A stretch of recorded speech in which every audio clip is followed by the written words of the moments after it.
விண்மீன் எது? அது அது உன் புன்னகை. ஒற்றை பூ பூக்கின்ற தேசம் எது?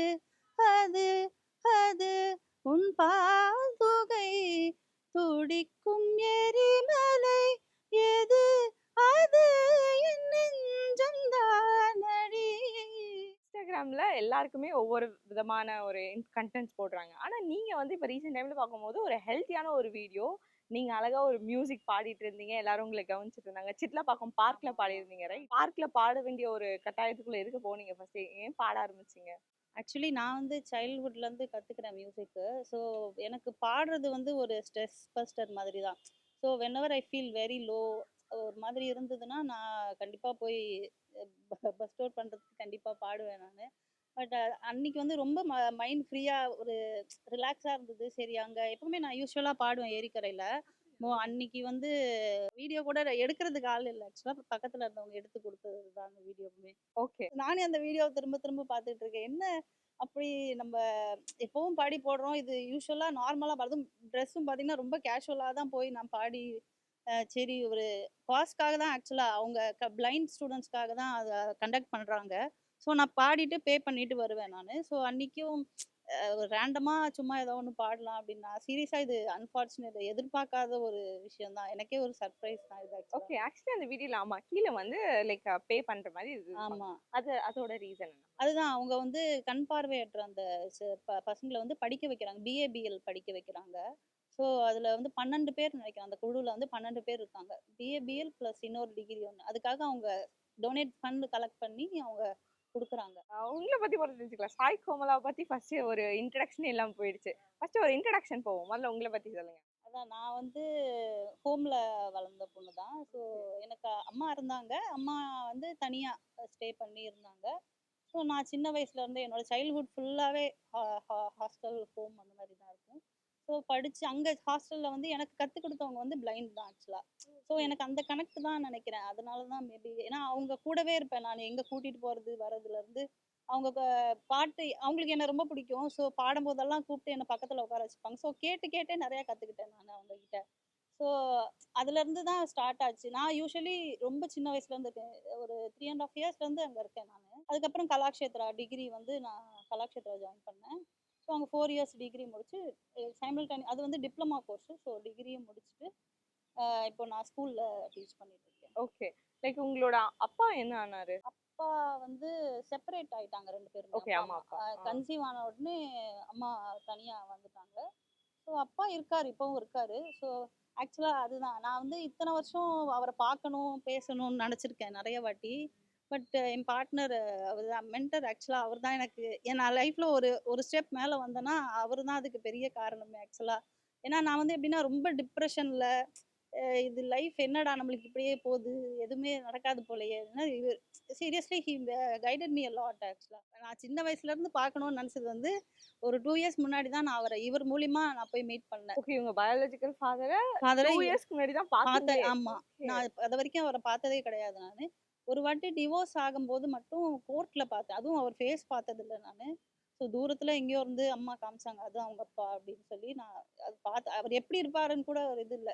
ஸோ இவர் மூலியமா தான் அது நடக்கணும்னு இருந்திருக்கு போல ஆக்சுவலா. நான் போயிட்டு 2 இயர்ஸ் முன்னாடி தான் என் அப்பாவ பார்த்துட்டு but he is not like அந்த ஒரு ஃபீல் இல்ல அவருக்கு. ஸோ பாண்ட் அதனால இல்ல. ஆமா பாண்ட் இல்ல அவருக்கு. ஸோ அவங்களுக்குள்ள என்ன பிரச்சனைன்றதும் எனக்கு தெரியல. ஸோ அதனால அப்படியே நானும் பெருசா இது பண்ணிக்கல. அவருக்கும் என்ன பார்த்து எனக்கு எமோஷனலா இருந்த அளவு கூட அவருக்கு இல்ல. ஸோ அதனால நான் பெருசா பரவால்ல வேண்டாம் அப்படின்ட்டு வந்துட்டேன். எனக்கு ஆனா அந்த அந்த அன்னைக்கு அழுக என்னால அத கண்ட்ரோல் பண்ண அவர பார்த்த உடனே நான் அழறேன். ஆனா அவரு எந்த ரியாக்ஷனுமே இல்லாம அப்படியே நிக்கிறாரு. இல்ல இது சரி வராது அப்படின்னு. நான் வந்து 6த்ல ஒரு வாட்டி ஆக்சுவலா அதுவும் நான் போனப்போ அவர் வீட்ல இல்ல. 6த் ஸ்டாண்டர்ட் படிக்கும்போது ஒரு வாட்டி போயிருந்தேன். அவர் வந்து இல்ல என்னோட பாட்டி இருந்தாங்க அப்போ. இல்ல என் பையன் வேண்டான்னு என்ன பார்த்து அவங்களுக்கு ஒரு ஹாப்பினஸ் கூட இல்ல அவங்களுக்கு. ஓ! அவங்க உங்க பாட்டிக்கும் இல்ல. ஆமா. ஸோ ஆக்சுவலா எல்லாருமே சொல்லுவாங்க, நான் அவங்கள மாரி தான் இருக்கேன் அப்படின்னு சொல்லுவாங்க. அவங்களுக்குமே அந்த ஒரு அன்புன்ற ஒரு விஷயமே அவங்க கிட்ட நான் அத எதிர்பார்த்தேன் நானு. பட் அது எனக்கு எப்பவுமே கிடைச்சதே கிடையாது. அது அதுதான் அது. அதெல்லாம் ரொம்ப எமோஷனலா இருக்கு. அப்பான்ற அந்த என் லைஃப்ல வந்து அப்பான்ற கேரக்டர் வந்து நான் எல்லாரையும் பார்ப்போம்ல நம்ம ம். பக்கத்துல இருக்கவங்க எல்லாருக்குமே சுத்தி இருக்கும்போது நம்மளுக்கு ஏன் அந்த விஷயம் லைஃப்ல நடக்கவே இல்லை அப்படின்றது. ஆனா உங்களுக்கு ரொம்ப பிடிக்குமோ உங்க அப்பாவ? ஒரு ஆசை இருக்கோ? ரொம்ப ஆசை இருக்கும். எல்லாரும் இந்த வண்டியில அப்பா கூட்டிட்டு போறது. ஸோ அதெல்லாம் எனக்கு அது ரொம்ப சின்ன வயசுல இருந்தே எதிர்பார்ப்போம்ல. என் கூட ஹோம்ல இருக்கவங்க எல்லாருக்கும் பார்க்க வருவாங்க. நம்மளுக்கு மட்டும் இது யாருமே வரமாட்டாங்க. ஆக்சுவலா அம்மாவும் ஒரு ஹோம்ல தான் இருந்தாங்க. ஸோ அவங்களாலயும் வர முடியாது. ஸோ அது அப்பான்ற அந்த ஒரு கேரக்டர் வந்து என் லைஃப்ல எப்பவுமே ஒரு மிஸ்ஸிங்கா இருந்தது. இவர் வந்தப்புறம் தான் ஆக்சுவலா ஜான் அவர் பேரு. ஸோ அவர் வந்தப்புறம் தான் எனக்கு அது லைஃப்ல ஒரு பிடிப்பு. ஒரு அப்பாவா, என்னோட மென்டரா எல்லாத்துலயுமே இவர் கூட நிக்கிறது அந்த ஒரு கான்ஃபிடன்ஸ் தான் இப்போ நான் இந்த அளவுக்கு வெளியில வந்திருக்கிறதுக்கு காரணமுமே அவர்தான் ஆக்சுவலா.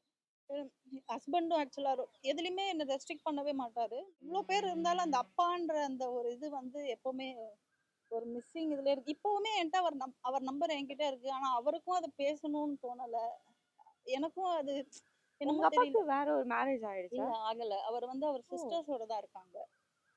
நான் அன்னைக்கு போனப்பவும் அவங்க சிஸ்டர்ஸ் 2 பேர் தான் வீட்ல இருந்தாங்க. இப்போ ரீசென்ட்டா 2 இயர்ஸ்க்கு முன்னாடி போனப்போ, அவங்க சிஸ்டர்ஸ் கூட தான் இருக்காங்க. அவரும் மேரேஜ் பண்ணிக்கல ஆக்சுவலா. அது என்ன ப்ராப்ளம்ன்றதும் தெரியல. பட் அவரும் தனியாவே தான் இருக்காரு இன்ன ஆக்சுவலா. வரைக்கும் ஆமா. தனியா தான் இருக்காரு. தனியா தான் இருக்காரு. ஓகே. நீங்க அவர மீட் பண்ணும்போது அப்பான்ற மாரி பேசி ஏதாவது ட்ரை ஆமா. நான் பண்ணியிருக்கீங்களா? ட்ரை பண்ணேன். ஆ. பட் அவருக்கு எப்படி இருந்ததுன்னா, இதனால ஏதாவது ப்ராப்ளம் வந்துருமோன்ற மாரி யோசிச்ச மாரி தான் இருந்தது. அவர் ஓ! எதுவும் ரியாக்ட் பண்ணல. ஹி இஸ் ஜஸ்ட் பிளாங்க் அப்படியே. அப்படியே தான் இருந்தாரு. ஓ! அப்படியா? சரி. இவர் நெறைய பேசினாரு. ஜான் சொல்லும்போது இது மாரி உங்க பொண்ணு அவரு எமோஷனல் ஆனது கூட இவரு ஆகல ஆக்சுவலா. எனக்கு தெரியல. அது ஏன் அந்த அளவுக்கு அவங்களுக்குள்ள என்ன ஆச்சு? ஏன் அந்த கனெக்ட் இல்லன்றது வந்து எனக்குமே தெரியல. உங்க அம்மா கூட உங்களுக்கு ஒரு கனெக்ட் இருக்கு. அவங்க ஏன் ஹோம்ல தனியா இருந்தாங்க? அதுதான் இப்போ செப்பரேஷன் ஆனதுனால அவங்க அப்பா, அம்மாவும் வீட்ல சேர்த்துக்கல. ஓ! அம்மாவோட அம்மா, ஆமா. அப்பா. ஆ. அம்மாவோட அம்மா, அப்பாவும் சேர்த்துக்கல. ஸோ அவங்களும் எங்க போறதுன்னு தெரியாம நான் பொறந்த உடன் ஆக்சுவலா நான் பொறந்ததே இந்த கவர்மெண்ட் ஜிஹெச்ல தான் அந்த ம், ம். மதுரையில பொறந்தது. ஸோ அங்கேயும் ஹோம்ல இருந்து தான் ஃபுல்லாவே நான் கன்சீவ் ஆனதுலேருந்து நான் என்னோட காலேஜ் முடிக்கிற வரைக்கும் என் லைஃப் ஃபுல்லா நான் ஹோம்ல தான் ஸ்பெண்ட் பண்ணியிருக்கேன் ஆக்சுவலா. ஏன்னா எனக்கு இந்த கல்யாணம் ஆனப்போலாம் ரொம்ப புதுசா இருக்கும். இந்த வீட்டுக்கு யாரையாவது இன்வைட் பண்ணும்போது இதெல்லாம் இப்படி பண்ணுவாங்களா? ஏன்னா நான் வந்து ஒரு வீடுன்னு போய் இருந்ததே கிடையாது ஆக்சுவலா. ம். எல்லாமே டிஃபரெண்ட்டா இருந்தது. இவர் ஆனா பொறுமையா எல்லாத்துக்குமே எனக்கு என் ஹஸ்பண்ட் சுந்தர் அவர் பேரு. ஸோ எல்லாத்துக்கும் பொறுமையா கூடவே இருப்பாரு. எல்லா விஷயமும் சொல்லிக் குடுப்பாரு. பரவால்ல கத்துக்கலாம். 10 இயர்ஸ் ஆயிடுச்சு மேரேஜ் ஆகி. எங்களுக்கு அப்படியா? 2 பசங்க வாவ்! இருக்கு. ஆ. ஸோ ஹி வாஸ் ஜஸ்ட் என் கூடவே இருந்து என்ன பிரச்சனை ஆனாலும் பரவால்ல. ஏன்னா எனக்கு பேக்கிரவுண்ட் பெருசா இல்ல ஆக்சுவலா. ஸோ என்ன ஆனாலும் இவரு கூட இருக்காருன்ற அந்த ஒரு தைரியம் தான் இருந்தது. ஸோ அ இந்த 2 பேர் தான் என் லைஃப்ல பெரிய விஷயம்னா, அதுக்கப்புறம் என் மாமியாரும் நல்லா பார்த்துக்குவேன். சும்மா சொல்லக்கூடாது. ம். அது அம்மா பெருசா ஹோம்லயே இருந்ததுனால, நான் அவங்க கிட்டயும் அந்த அரவணைப்பு வந்து ஃபீல் பண்ணது கிடையாது. லைக் நீங்க வளர்ந்துட்டீங்களா? கொஞ்சம் வளர்ந்த அப்புறம் உங்கள வந்து ஆ பாக்குறது, உங்கள கூட்டிட்டு போறதுக்கான முயற்சி ஏதாவது பண்ணாங்களா? இல்ல. ஏன்னா அவங்களுக்குமே அந்த இது இல்ல. அவங்களும் ஹோம்ல தான் இருக்காங்க. அது எப்படி சொல்றதுன்னு தெரியல. பட் என்ன பார்க்கும்போது என்னால தான் அவங்க லைஃப் இப்படி ஆயிடுச்சுன்ற அந்த தாட் இருக்கும் ஓகே. உங்க மேல அவங்களுக்கு. ஒரு ஆமா, வருத்தம். ஆமா. சாரி அவங்க she is no more actually. Lockdown டைம்ல அவங்க இறந்துட்டாங்க. ஓகே. சின்ன வயசுல இருந்து ஒரு ஹோம் லைஃப்ன்னு ஒண்ணு இருக்குல்ல. அந்த ஹோம் லைஃப் எப்படி இருக்கும்? இது 2 விதமாவும் சொல்லலாம் ஆக்சுவலா. ஒரு சைடு ஆஃப் ஹாப்பினஸ் வந்து பசங்க எல்லாருமே சுத்தி கூட இருந்துகிட்டே இருப்பாங்க. எப்பவும் தனியா இருக்கிற ஃபீல் இருக்காது. ய பசங்க சுத்தி சின்ன பசங்க, பெரிய பசங்க, என்ன விட பெரிய பசங்க எல்லா எல்லா டைப் ஆஃப் பீப்பிளும் இருப்பாங்க. ஸோ அது ஒரு ஹாப்பினஸ்ஸா இருக்கும். பட் ஃபேமிலி இந்த மாரி யாராவது வந்து பார்க்க வரும்போது, அவங்களுக்கெல்லாம் எல்லாரும் அம்மா வந்து "ஏய் உங்க அம்மா வந்திருக்காங்க, உங்க அப்பா வந்திருக்காங்க, உங்க அங்கிள்" என்ன நம்மளுக்கு யாருமே வரமாட்டேங்கிறாங்களே! எல்லா வேலையும் நம்மளே பண்ணிக்கணும். அதுவும் வந்து இந்த இவ்ளோ கொஞ்சம் வளர்ந்த அப்புறம் நான் கூட ஒரு நம்மளுக்கு ஒரு மெச்சூரிட்டி இருக்கும். ஸோ அந்த வயசுல ஒண்ணுமே தெரியாது. சின்ன பிள்ளை. ஒரு 3 1/2 இயர்ஸ்ல என்ன ப்ரொஃபஷர் என் துணி நானே துவைச்சுக்கணும். என்னோட இது எல்லாமே நானே பண்ணிக்கணும். ஸ்கூலுக்கு கிளம்பிக்கணும்.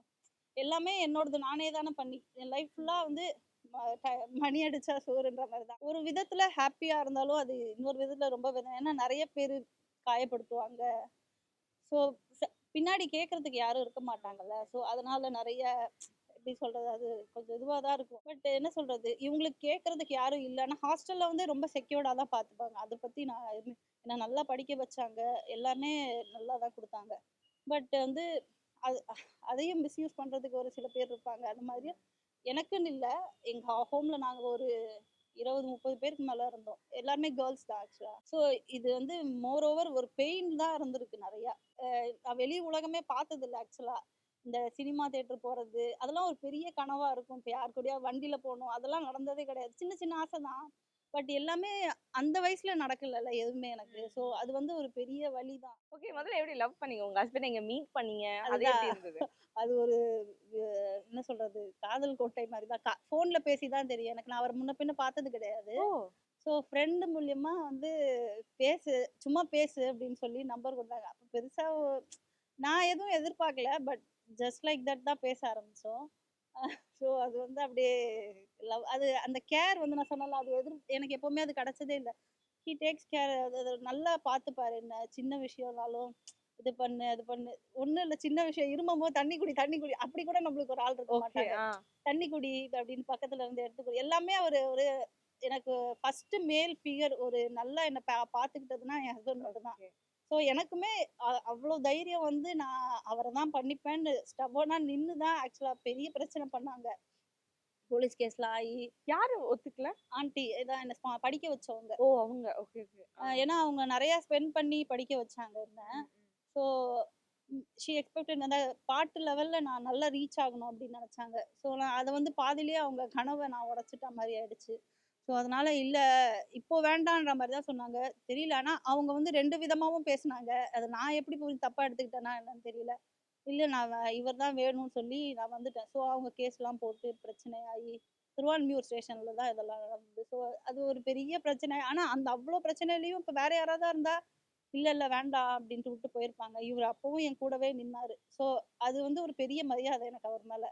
எல்லா பிரச்சனையிலயும் என் கூட இருந்து எனக்கு இருந்ததுனால, நான் என்ன ஆனாலும் இவர விட்டு போகக்கூடாதுன்ற அந்த இது வந்து நான் ஆக்சுவலா எப்படின்னா ஒரு முடிவு எனக்கு ஸ்ட்ராங்கா எடுக்க தெரியாது. இதுதான் வேணும். நான் ஃபர்ஸ்ட்டு எடுத்த டெசிஷன்னா இவரு தான். ஓகே. உங்க எனக்கு லைஃப்லயே லைஃப்லயே என் ஃபர்ஸ்ட்டு டெசிஷன் எனக்கு இது வேணும் அப்படின்னு நான் உறுதியா நின்னது இவர்கிட்ட மட்டும் தான். ஸோ பரவால்ல. கடவுள் புண்ணியத்துல எனக்கு அது நல்லபடியா தான் இருக்கு. அதுதான் அதுக்கப்புறம் பேசுனாங்க என்கிட்ட ஆன்டி அப்பவும் சொன்னாங்க. ஏதோ அவன் நல்லவனா இருக்க போய் உனக்கு லைஃப் நல்லா இருக்கு. இல்லன்னா யோசிச்சு பாரு உன் லைஃப் எப்படியா இருக்கும். என்னோட ஃபர்ஸ்ட் ஹால்ஃப் அப்படி இருந்தாலும் செகண்ட் ஹால்ஃப் வந்து கடவுள் நல்லபடியா அமைச்சு குடுத்துருக்காரு என் லைஃப்ல. ஸோ அதான் எந்த ஒரு ரெஸ்ட்ரிக்ஷனும் இல்லாம என்னோட கரியர் அப்படியே நான் கன்டின்யூ பண்ணணுன்றது தான் என் ஆசை. ஸோ நீ எதுலயும் பின்வாங்காத. உனக்கு எது பண்ணணுமோ அப்படி எதுக்குமே அவரு நோ சொல்ல மாட்டாரு. கிட்ஸ பத்தி சொல்லுங்க. ஆமா. என் பொண்ணு பேர் ஜியா. பையன் ஹர்ஷன் சாய். ஸோ பொண்ணு 7த் ஸ்டாண்டர்ட் படிக்கிறா. பையன் 5த் படிக்கிறான். ஸோ என்னோட பெரிய சொந்தம்னா எனக்கு லைஃப்ல அவங்க 2 பேர் மட்டும் தான். அவளுக்கு வந்து நான் தான் உலகமே. பையன் வந்து அப்பா கூட. ஸோ நியூட்ரலா இருப்பான். ஆனா பொண்ணு என்ன ஆனாலும் என்ன விட்டு குடுக்கவே மாட்டா. எனக்கு ரொம்ப டவுனா இருக்கு, இல்ல ஏதாவது இருக்குன்னா அவட்ட போய் சொல்வேன் நானு. "விடுமா பரவால்லம்மா பார்த்துக்கலாம்." அவர தான் கட்டி பிடிச்சுப்பேன் நானு. அப்படி அது ஒரு நல்ல ரிலீஃபா இருக்கும் எனக்கு. என்னோட பெரிய காட் கிஃப்ட் நான் வந்து அவங்க மிஸ்ஸே சொல்லுவாங்க. "உங்களுக்கு உங்க பொண்ணு வந்து பெரிய கிஃப்ட்." அ எனக்கு எல்லா விதத்துலயுமே சப்போர்ட்டிவா இருப்பா. சின்ன சின்ன வேலையில இருந்து, இந்த கிச்சன்ல ஹெல்ப் பண்றதுல இருந்து, எனக்கு ரொம்ப முடியல அப்படின்னா, என்ன பார்த்துக்கிறதுமே அவ தான் ஆக்சுவலா. ஏன்னா பக்கத்துல இருந்து இப்ப நம்மளுக்கு ஒண்ணு வேணுமான்னு கேட்டு செஞ்சு தர்றதுக்கு யாருமே இருக்க மாட்டாங்க. எனக்கு ரிலேட்டிவ்ஸா இருந்தாலும் இவங்க சைட்ல தான்.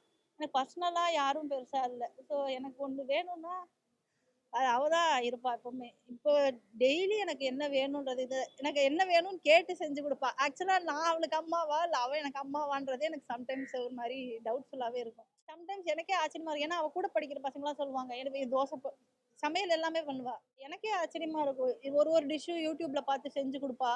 அம்மா இது ட்ரை பண்ணும்மா. இப்படி முந்தா நேத்து கூட ஒயிட் சாஸ் பாஸ்தா செஞ்சு குடுத்து சாப்பிட்டு பாரு. இது எப்படி ஸோ அவளுக்கு வந்து என்ன ஹேப்பியா வச்சுக்கணுன்றது வந்து அவளுக்கு ஒரு பெரிய இதுவா இருக்கும். அவள நெனச்சாலே எனக்கு வந்து ஒரு மாரி எமோஷனல் ஆயிடும். தோட்டக்கிளி கூட்டுக்குள்ள மாட்டிக்கிச்சு மாமா, அந்த பூட்ட ஒரு சாவி வச்சு பூட்ட தொற மாமா, பஞ்சாங்கோ நீ பாரு, வந்த காலும் நீ போடு, ஓ மார்பில் சாயாம தூங்காது கண்ணு, என்னத்தான் புடிச்சு மெல்லத்தான் அணைச்சு முத்தந்தான் நித்தந்தான் வச்சுதான் கொஞ்சனும் கொஞ்சனும் கருத்த மச்சான் கஞ்சத்தனம் எதுக்கு வச்சான்.